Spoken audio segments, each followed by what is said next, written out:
ஜெய் வாசவி. இன்று 15வது ஸ்லோகம். ஸ்வயமேவாத்மனாத்மானம் வேத்த தத்துவம் புருஷோத்தம பூதபாவன பூதேச தேவதேவ ஜெகத்பதே. புருஷோத்தமா, உயிர்களை படைத்தவா, உயிர்களுக்கு இறைவா, தேவதேவா, அண்ட நாயகனே, உம்மை உம்மால் நீரே உள்ளபடி அறிவீர். புருஷர்களில் இவர் ஒருவரே அழிவற்றவர், ஒப்பற்றவர்.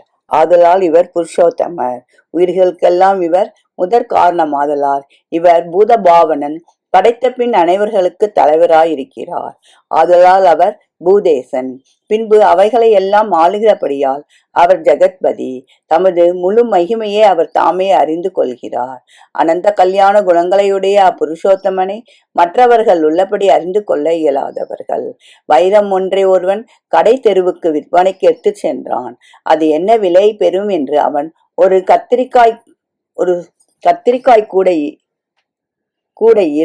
கத்திரிக்காய் கடையில் கேட்டான். கத்திரிக்காய் கடைக்காரன் அதற்கு ஒரு கூடை கத்திரிக்காய் கொடுக்கலாம் என்றான்.